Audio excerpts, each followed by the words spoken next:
প্রকৃতিতে এখন চলছে শুভ্র সুন্দর কাশবনের মন মাতানো রূপের খেলা। প্রকৃতিতে শরতের আগমনী বার্তা জানিয়ে দেয় এই কাশফুল।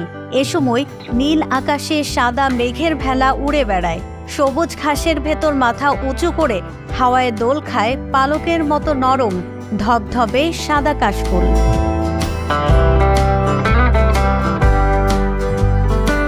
যুগে যুগে শরতের শুভ্র কাশফুলের অপরূপ সৌন্দর্যে মুগ্ধ হয়েছেন প্রকৃতিপ্রেমীরা। কাশফুলের শুভ্রতায় পুলকিত হন না এমন মানুষ খুঁজে পাওয়া যায়। তাই কাশফুলের শুভ্রতায় প্রকৃতিপ্রেমীরা মেতে উঠেছেন গাজীপুরের কড্ডা এলাকার তুরাগ পাড়ে। ফ্রেন্ডসরা মিলে একসাথে আসা হয়, গানের পরে ভালো লাগছে। রোদের ভিতরে ছবি সুন্দর হয়ে রোদের ভিতরে আসা। ভাদ্র মাসে এখানে কাশফুল ফুটতে শুরু করে। এক সময় পুরো এলাকা সাদা হয়ে যায়। কার্তিক পর্যন্ত থাকে কাশফুলের এ সৌন্দর্য। কাশবনের মনোমুগ্ধকর এ সৌন্দর্য উপভোগ করতে আশপাশের এলাকার বিভিন্ন বয়সের মানুষ ছুটে এসেছেন এখানে। তরুণ তরুণীর সংখ্যাই বেশি। তাদের কেউ সৌন্দর্য উপভোগের পাশাপাশি মোবাইল ফোনে ছবি তুলছেন, কেউ আবার কাশফুল ছিঁড়ে তোড়ার মতো তৈরি করছেন। শেষ বিকালে কোলাহল বেড়ে যায় কয়েক গুণ। তুরাগপাড় ছাড়াও গাজীপুরের বিভিন্ন স্থানে শোভা পাচ্ছে কাশফুল।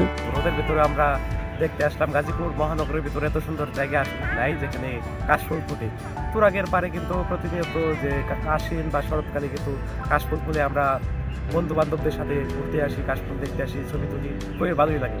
এই জায়গায় বিভিন্ন জায়গা থেকে লোক আসতেছে সৌন্দর্য উপভোগ করার জন্য। অনেক সুন্দর একটা জায়গা এবং কোনো ঝামেলা নাই, কেউ ইপিজিং মুক্ত একটা এলাকা।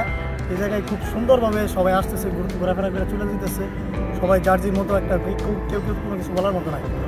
অনেক সুন্দর একটা জায়গা।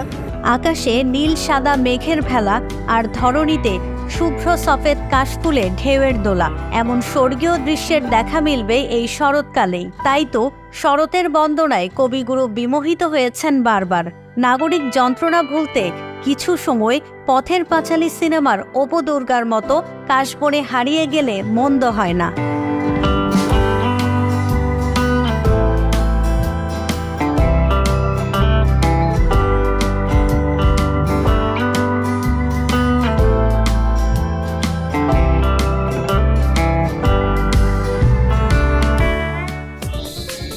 দেশ বিদেশের সর্বশেষ সংবাদ সবার আগে জানতে ক্লিক করুন risingbeauty.com। প্রতি মুহূর্তের খবর অনলাইনে।